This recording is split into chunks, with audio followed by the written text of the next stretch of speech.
Hey everyone, this is Andrew from MobileBurn.com, and the Samsung Galaxy S4 has so many software features I had to do a separate video just to show them all. Let's take a look at it now.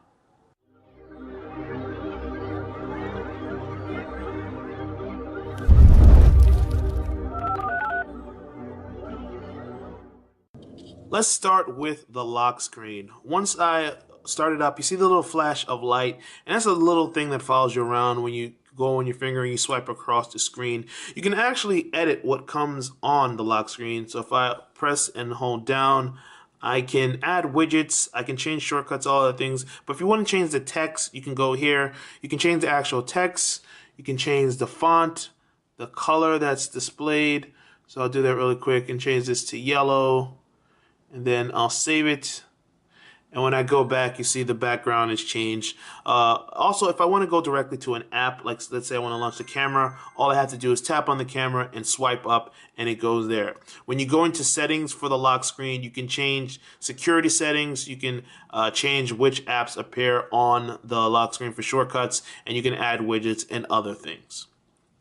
Another great feature about the notification panel is that I have this list of shortcuts of settings that I commonly access that I can get to very easily. I can just swipe through, and the cool thing here is that Samsung has made this customizable and expanded it. So if I tap on the button in the top right corner, I can get to all of the settings that I commonly turn on and off. So if I want to turn sync back on, I don't have to go within a mountain of menus. And what's even better is that if I tap this edit button right here, I can actually change the order of the notification panel. So if you're someone who likes to vacillate between air view now and then, you can change the order. You can put air gesture towards the top and then sync towards the top. And you can do things like that to easily get it just the way that you like and you prefer. So now that I have AirView enabled, let's test it out for a way. When I go into the email app, I can browse through certain applications, and if I hover over it, it gives me a quick preview of the email. So rather than having to actually browse through the entire message, I can just take a quick look at something, hold my finger over it, and the message will appear. Now, there are several other apps that this works with. It doesn't work with every single app that you download, but there are a few. For instance, when you go into the gallery app, okay, I hold my finger over. Oh, wait, okay, I didn't get the thumbnail. So as you see, it's not an exact science. There will be some times when things don't quite go your way, but typically when you hold your finger over it, you get a preview of that folder.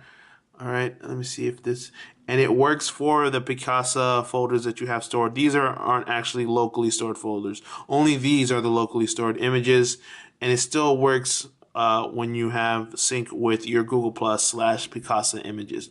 So that's one way of seeing it in the gallery, and it actually works in music as well. So if I hold my finger over music, I can get a preview of the additional information related to that song. Let me see if this, okay, one final thing I'll show you with regarding AirView. When you use Flipboard, now they say that they have no confirmation that there's going to be an SDK for this, but there will be third-party apps that Samsung works with in order to support AirView. And that's a cool feature because as you can see in Flipboard, I can get a preview of the articles that I'm going to read, get more information without having to actually go within that section. So no third-party, easily to understand integration yet for AirView, but I have a strong feeling that's something that's going to arrive later. Then there's air gesture, which kind of works similar. It uses the sensor to send commands. So when I'm playing music, I'm right here.